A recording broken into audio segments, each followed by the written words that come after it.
Hello and welcome to our discussion today on school leadership and the challenge of implementing policy reform. My name is Asmaa Al-Fadala and I'm the Director of Research here at WISE, an initiative of Qatar Foundation in Doha. Before I begin introducing today's topic as well as our two distinguished panelists, Beatriz Pont and Fiona Forbes, I want to first thank everyone in our audience for being here today to join us in the discussion. I know we have a great group of policymakers and practitioners listening in on today's panel, and we look forward to receiving all your feedback at the end of the discussion. And we will try to make it, the format will be a conversation. As mentioned, the focus of today's webinar is school leadership and policy reform. This topic is personally close to my heart as I just published my book around Qatar school portraits on the role of school leaders in shaping the implementation of the reform. In my own research here in Qatar and around the world, I've seen firsthand the essential role that school leaders play in every level of reform implementation, from guiding school level policy to helping teachers navigate through the challenges of reforms. And it's my firm belief, that smart leadership policies need investment, time, and attention. However, traditionally, this area, school leadership, is often missed by policymakers when they embark on system-wide educational reform and change the process. Why is that, and what can we do about it on a local and a global level? And to unpack this topic further and we discuss it in details, we are very lucky to have two expert panelists today, Beatriz Pont and Fiona Forbes. Let me introduce them in more details. Beatriz Pont is a Senior Education Policy Analyst at the OECD, having focused on education policy through her career. Beatriz is passionate about improving education for children internationally. At the OECD, she supports countries with their education policy implementation and has had the chance to support national educational reform efforts worldwide in Greece, Japan, Mexico, Norway, Sweden, and Wales. She also teaches comparative education policy in Paris. We look forward to discuss this further with you, Beatriz. Fiona Forbes is the Director of the Office of International School Leadership at the National Excellence in School Leadership Institute. She has a wealth of experience and expertise, having worked in early childhood, primary, secondary, and special education fields for over 30 years. She has been a principal for the past 24 years and is a professor of practice in the School of Education at La Trobe University, Victoria, as well as the past president of the International Confederation of Principals from 2017 to 18.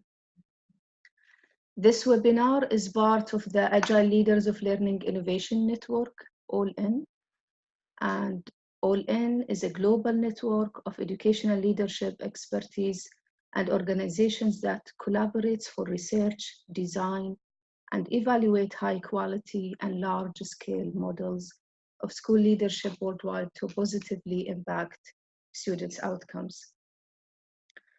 After this introduction, we will start with Beatriz.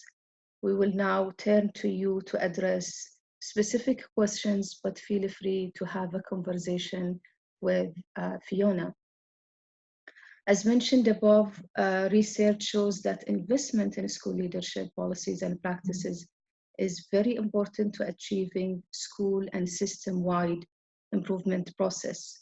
Can you begin by walking us through why this is the case? And more specifically, if I can start with this question, what are school principal main issues and challenges in implementing government-led reform, and what are some of the ways school principals adapt reforms to the specific needs of individual schools and their context.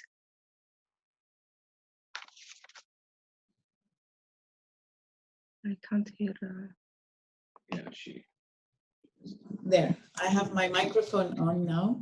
Yeah. So good morning, good afternoon, good evening. I think we are in all time zones of the world. We're located in Qatar, Australia, and Paris, and it's quite exciting actually to be able to do this with friends and colleagues. Fiona and I have been working together passionately in the area of school leadership, and Asmaa and I met maybe a year ago, and we're also passionate about how we can best support school leaders and the investment in school leaders so that schools can really be well led, well directed. And so today, I think that is at the heart of the topic that we're covering, and it is a conversation across the world. So I will speak for 10 minutes on why, if you want to change schools, if you want change in schools, you need to invest in school leadership. And that's the heart, I think, the essence of our webinar. And what I wanted to share and maybe follow up with a discussion is that actually we are in a moment of change. There's change everywhere. There's change across the world in technologies, in inequalities, in globalization. And so in education, change is also taking place quite strongly. And it's not only about what schools are teaching, but it's also about education policy making. And what's happening is that the way policy making needs to be done now is no longer as top-down as it used to be. Before, we had more of the concept of having a ministry that decides and operators in the system who implement whatever the ministry decides. But this is really changing because we have more information, more technology, and a lot more agency of all the different actors involved in education policy to be involved in reform processes. And so the key issue is, how do you move from policy to actual change in schools? And this is where the role of school leaders comes in. We have governance that is so much more complex. We often have, nobody's focusing on education policy implementation. Ministries define wonderful legislation that then doesn't get to the ground because not many people think about the importance of implementation. And the problem is that if you don't target implementation, reforms will not happen in the ground. And this is why it is so important to involve principals, teachers, and students from the beginning in designing reforms and implementing them. So at the OECD, we've defined a framework that considers that if you want policy success, you need to focus not only on the policy design, but also the context and the process are important.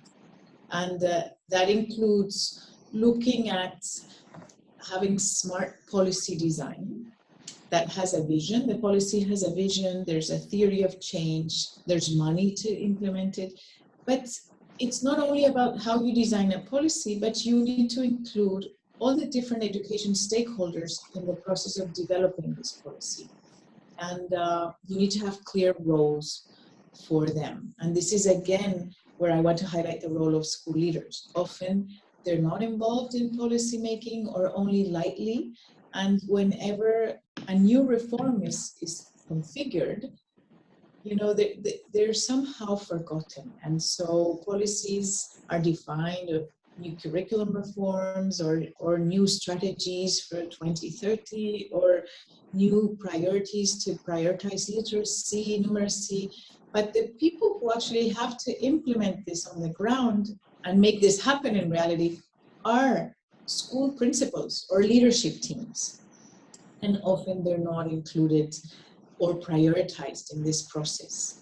And so this is what we've seen actually, looking at all the policies that have been designed in the last 8 to 10 years across OECD countries. We see that many of them are investing in teachers, in equity, in vocational education and training, but school leadership doesn't get a lot of investment actually.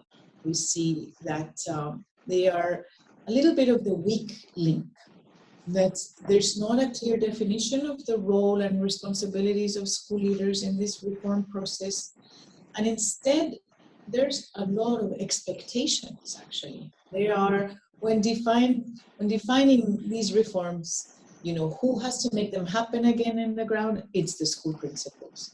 And are they invested on? Do they receive training? Do they receive additional support at the school? Do they have the capacity, the number of hours, the right leadership team to be able to make these changes happen on the ground? And that is because school leaders are actually the interface between policies that are defined nationally or regionally and what really happens in the classroom.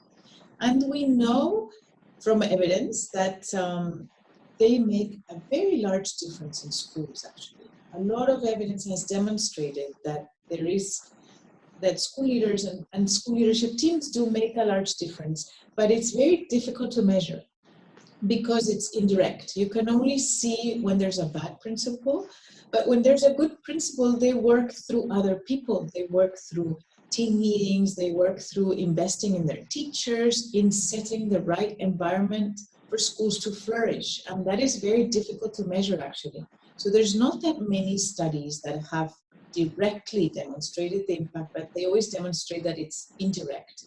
There's one study actually that showed that effective leaders could improve the results of their school children by 2 to 7 months in a year of learning. So that's quite a lot, but there's not that many other studies that show this, but overall that they have an impact indirectly.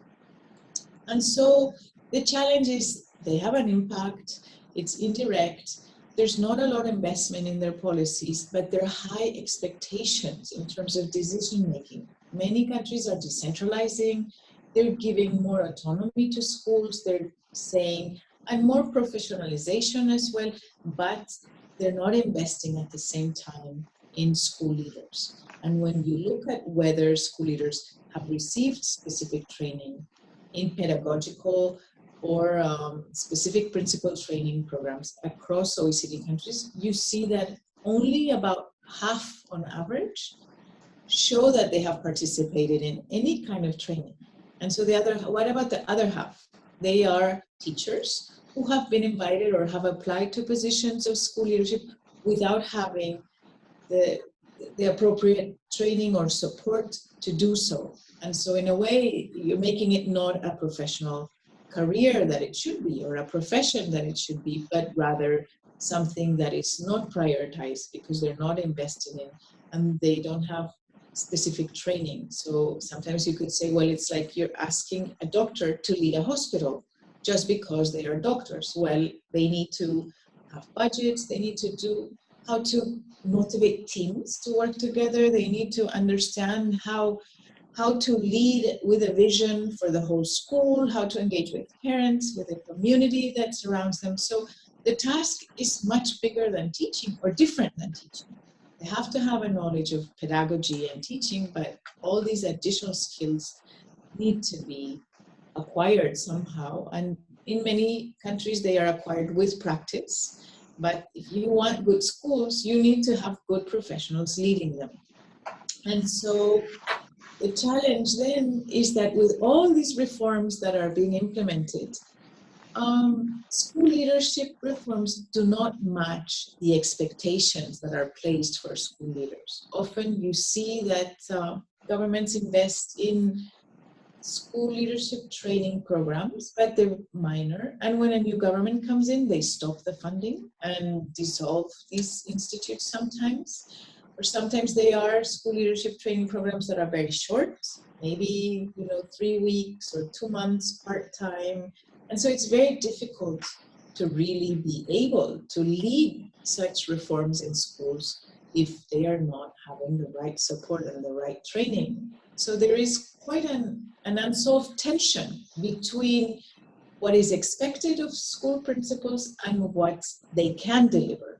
And this is in a way in many countries, for example, in England or in Spain, people do not want to apply to the principal position because the expectations are so high and the support is not as high as it could be. So there is this tension of what's expected as being agents of reforms, of leading improvement, and not be able really to cater to unless you make these extra human efforts in order to do so. So the key issue, I think that the questions that for me are quite important is what can policymakers do to change this?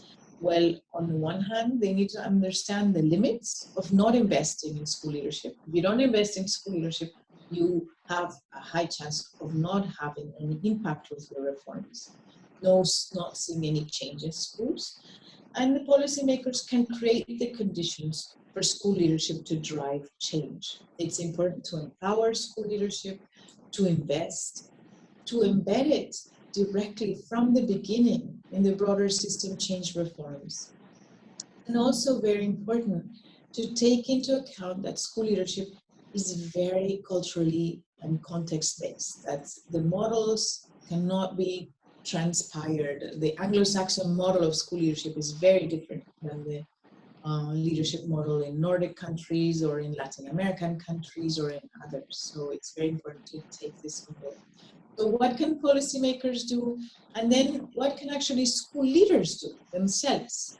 Well, school leaders can reflect on what are the skills that they need and that they're missing, and aim to find training or support in order to improve these skills.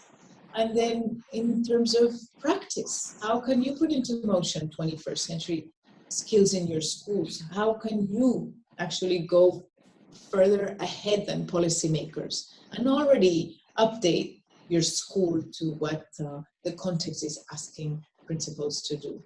And the third, so capacity building, practice, and the third is how can you directly, or how can school principals, I don't know, I think maybe some school principals are listening to us today, how can school principals actually influence reform? It's important that school principals and principal associations get involved as early on as possible in reform processes to influence what is going to be designed, so then it is implementable in schools across countries. So these are the two main issues that I wanted to highlight today. And I think next will be, I want to thank and then continue the conversation with Fiona. Thank you, Beatriz. That's really helpful for highlighting the challenges, but also the role of policymakers and the role of school leaders themselves. For Fiona, looking at your experience in Australia and globally, commenting on the points that Beatriz just highlighted, what are the strategies does your system, either in Australia or globally, have in place to ensure that school leaders are involved in important conversations? How can we have them as part of reforms from the beginning, as designers rather than implementers only? So if you can share examples from your experience. Thank you, Asmaa. And we are very lucky, Beatriz and I, that we have been able to share some really fantastic conversations about this particular topic over the last few years, and we've also had the privilege of being part of some global conversations, which I think have gone some way to supporting school leaders in having more input into implementation right from the beginning, and not just in developed countries, but in developing countries. And I think that's really important.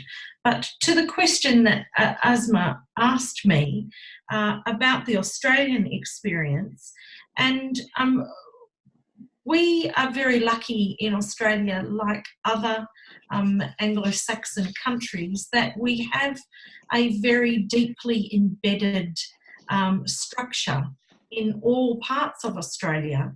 And it's quite a sophisticated structure using principal associations. And so these are professional bodies. These aren't unions, they're the professional association of school leaders. And those people that are working within that structure are the people that the government come to first. And that's a new thing in terms of coming to us first. And I would say that that has been more prominent in the past 15 years, and maybe even slightly longer than that. But coming to school leaders, and I say us, I mean, I was in a school as a leader in February, so I could still say us. My job is that new. I believe that the structure of a principals organisation has been very powerful in ensuring that the voice of school leaders is part of the recognition of their skills and knowledge. That doesn't mean that it's always that way. It means that that is part of what is developing as part of a culture within, say, Australia.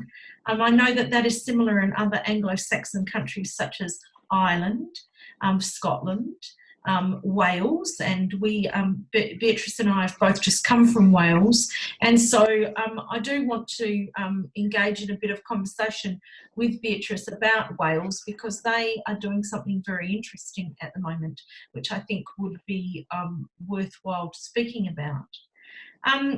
But I think that this part that I wanted to talk about is about trust. And I think that that's the thing that is at the heart of governments wanting to trust their leaders to be part of the solution and to be part of any change that is happening. Now, schools are vehicles of change by their very nature, and school leaders are well versed in a change process, and it's using those, what we know from successful change processes, that can be of most benefit in this particular instance when we're speaking about involving school leaders. And what we're talking about is about not consultation, but collaboration, because that is when you have ownership and investment in a reform, and you are much more able to get implementation to be worthwhile and meaningful and more embedded in a system if you have collaboration.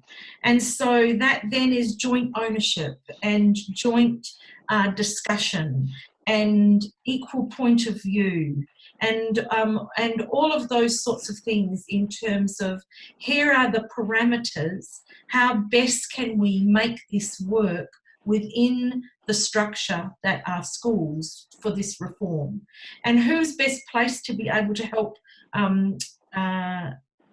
policymakers do that, or the people that are the leaders of those institutions, and they are the school leaders. And whether that be the school leader, the one, but as Beatrice said, school leaders by their very nature, if they are successful in what they're doing, they work as teams. And so part of the structure of a principals organisation, and I've experienced this not only in my own country as the leader of an Australian organisation, but also as the leader of the International Confederation of Principals, where we have school leaders from a wide 24 different nations coming together to look at over 50 different organisations, but looking at the same issue that is as relevant in Kenya as it is in Wales.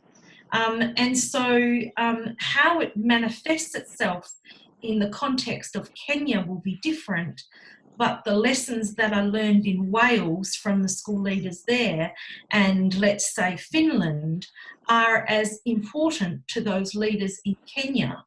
So those understandings and sharings of how to work with policymakers, how to develop collaboration in place of consultation in policy reform are things that we work together on as an international organisation. And I think that when we look at some of the success systems, Finland is a classic example of that. They have been collaborating with their school leaders for a very long time, which is why they're so successful. No reform takes place in Finland without collaboration from schools. And so that's not just school leaders, that's teachers, that's everybody, because then you have, like I said, that shared ownership, which is vastly important in terms of implementation of policy. One of the other things that I wanted to talk about, and I said that we would have a bit more of a conversation about Wales, but one of the things I wanted to talk about in picking up one of the things that Beatriz said, you know, there are some challenges, and they are political challenges, and we can't get away from that because by its very nature, education is a political ball, because sometimes it gets tossed around like it is a ball. But in relation to that, a classic example of something really great that was not only informing a country but informing other countries was the National College of School Leadership in the United Kingdom. And a change of government meant that National College went. And that was one of the leaders, the key leaders in looking at the implementation of policy and the role of school leaders.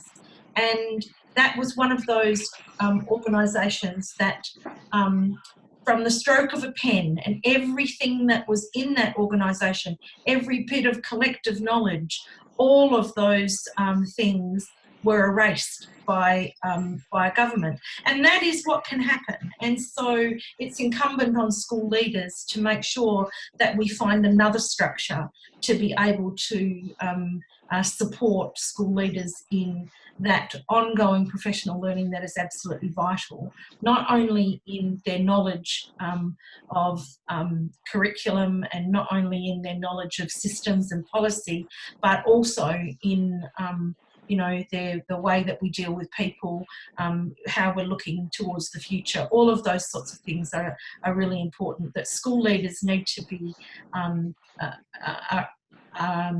involved in to make the biggest difference to policy development that we possibly can. So I'm mindful of time, and I've got a whole lot of things written down here, and Beatriz talked about high expectations, and the expectations on school leaders are very high, but then sometimes the investment in their skill development is very poor and very low. And so high expectations but low investment does not make for a good professional development for any career and any profession. So we have to be really mindful of the investment that happens, and that systems really need to make sure that they are acknowledging that school leadership is a crucial systems. Thank you, Fiona. So, so far we discussed the challenges and the role of policymakers and the role of school leaders as well. And Fiona, you talked about the role of professional bodies and having better implementation. I just want to go back to what you mentioned, Beatriz, about conditions to support better implementation. So, and you know, I'm sharing this, maybe it's not that ministries or organizations, they don't want to involve school leaders, but it's more about positioning their role. What I mean by that, a few weeks ago, I was in a conference in Oman, and mostly all the ministers from the MENA, and they were talking about projects, strategies, new reforms and new changes. None talked about the role of school leaders and teachers. So my point here is maybe part of the conditions to support better implementation is we need to define the role of school leaders as designers, as part of conversation, rather than providing them with new strategies and their role is only to implement what's ready made. So if you can talk more about conditions to support implementations, of course their role is important, but what other conditions we can talk about that will support the implementation? Well, I mean, there are, as I started talking at the beginning, we know that policymaking is changing, and I guess it depends very much on the political culture of the country, the way reforms are implemented, but more and more reforms cannot be done without involving the stakeholders in the ground from the beginning, because otherwise they won't implement them. So if you don't include school principals from the beginning in thinking about what a curriculum reform may look like in a school, it's likely that a policymaker would not have a policy that is implementable. And so we at the OECD, we're actually saying that unless when you design a policy, you can no longer design it alone in an office with a paper and other policymakers, but you need to involve principals, teachers, students, who more and more know what they want and what they need and what they're not getting, and parents and others, because otherwise, if you don't involve them, nothing will happen. And so the problem is that it takes a long time, because you need to organize meetings, consultations, and they need to be real, and you need to build a culture of trust. So the conditions are that you need to invest quite a lot in these processes of consultation from the beginning, without having a very clear page already defined on what the policy is. But you need to involve them to make sure that it is possible to implement these in the school, and that people will actually believe in them when it's time to make them reality in school. So it is very important to include stakeholders, especially principals and teachers, from the beginning of a policy design, thinking not only about what they have to contribute on the policy, but thinking about the role that they will be taking as this policy moves forward. And that is something that we're seeing in many different countries. They define a strong, very beautiful policy, but they want everybody to take it on board. And so in the end, nobody's clear about what they're supposed to do. And so it's very important that this is defined clearly from the beginning, also with the stakeholders. And I can give, as Fiona was saying, a few examples. The Welsh example is one where they've started quite a very big curriculum reform. And they define a curriculum reform that has 4 purposes for students, and they've defined it by having pioneer schools, a number of schools at the beginning, to work through what it is, what the curriculum would look like, after doing quite a large consultation across the country on what the curriculum would look like. In Ireland as well, they're now doing a big consultation to look into the last 2-3 years of school, the high school, what they call senior cycle, and they set up 40 schools to ask teachers, ask principals, ask parents in those schools what senior cycle would look like. And so out of all of these consultations, then they go back and look at this and define the policy collaboratively. So there are different mechanisms that are increasingly being used to make sure that it's more than consultation, that you need to consult, but you need to also engage and involve from the beginning. And this is happening, there's not one way of doing it, but many different ones that depend on the culture, on the context, yeah. But it's happening more and more across countries. And the more that some countries do it and it's more successful, the more it's expanding as well.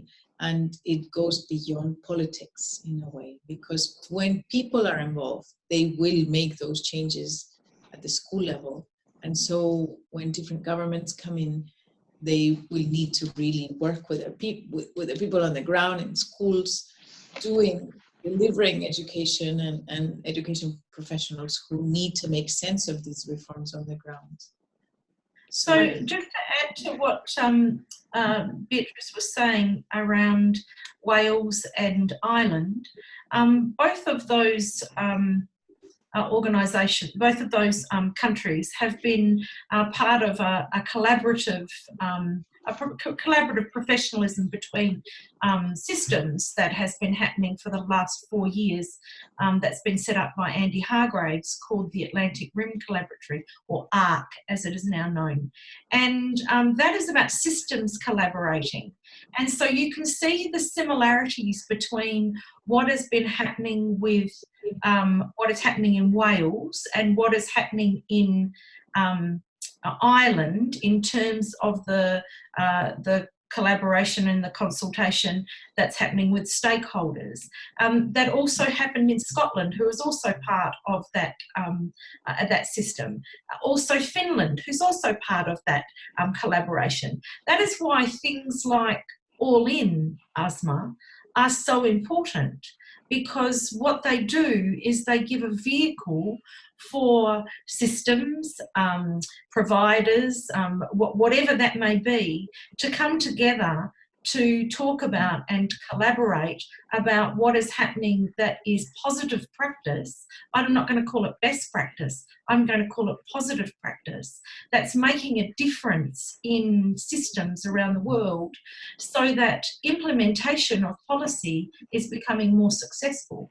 And the reason it's becoming more successful is because more people are invested in that, and then therefore know what the outcome is that is wanted, and so therefore implementation is easier than it just being a top-down approach. When it is much more from the bottom collaboration and involvement, you get a much better take-up of what's happening in relation to the system reform.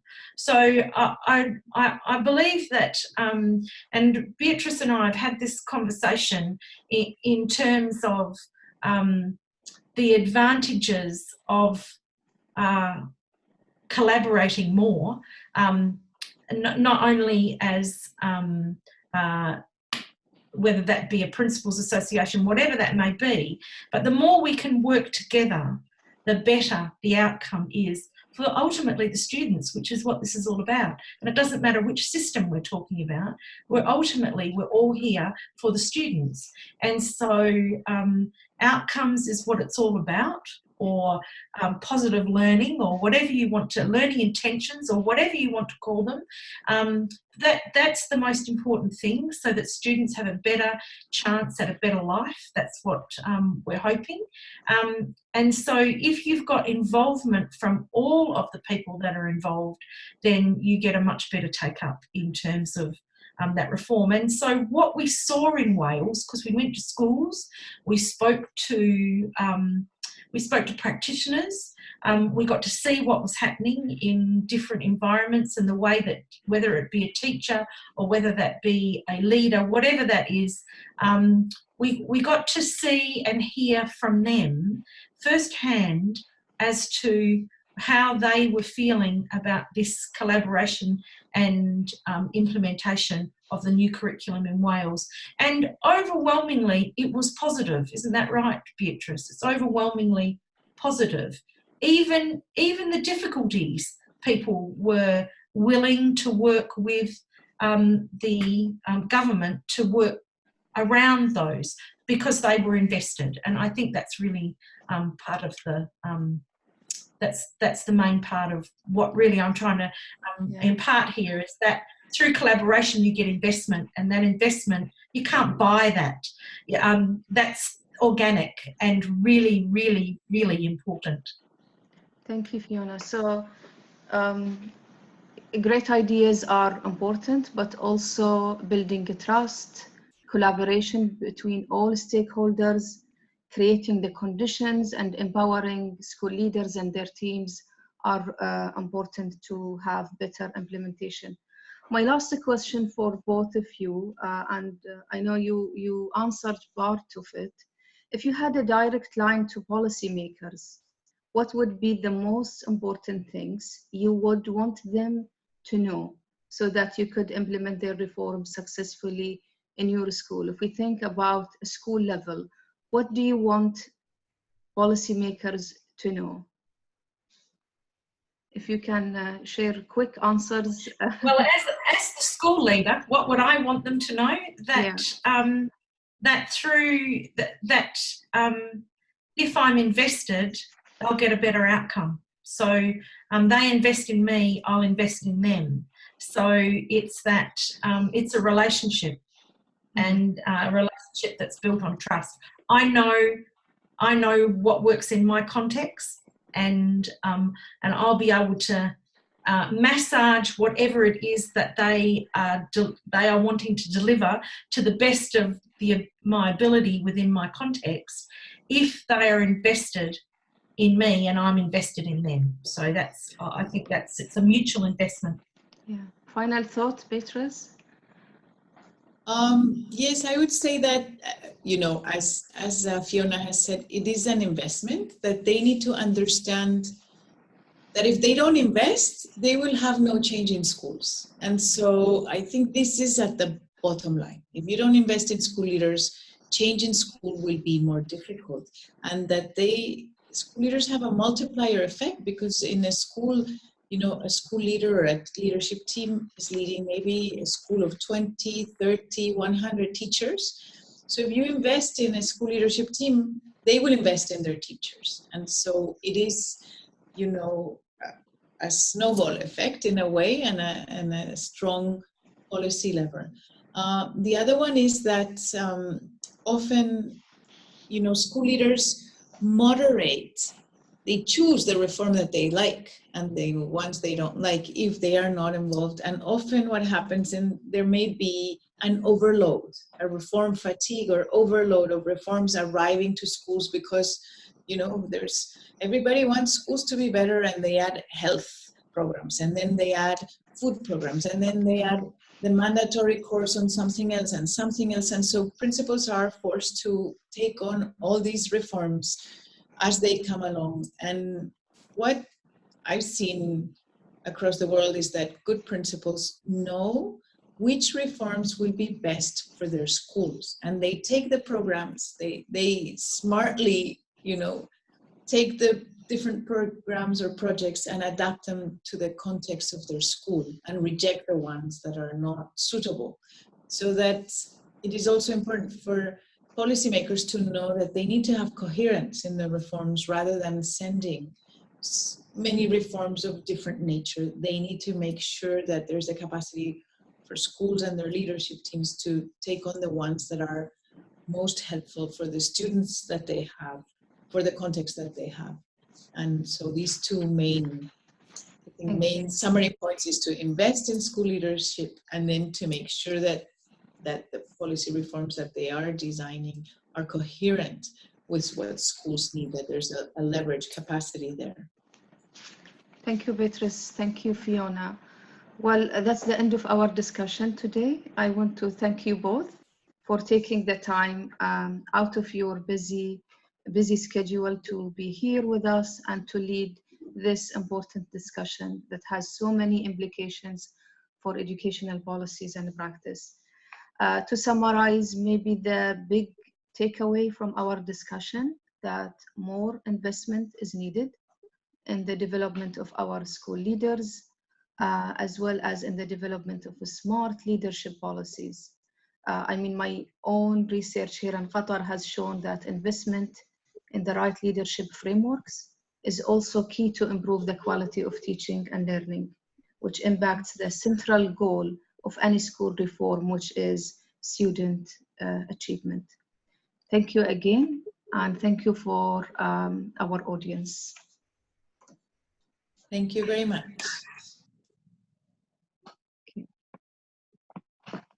Okay.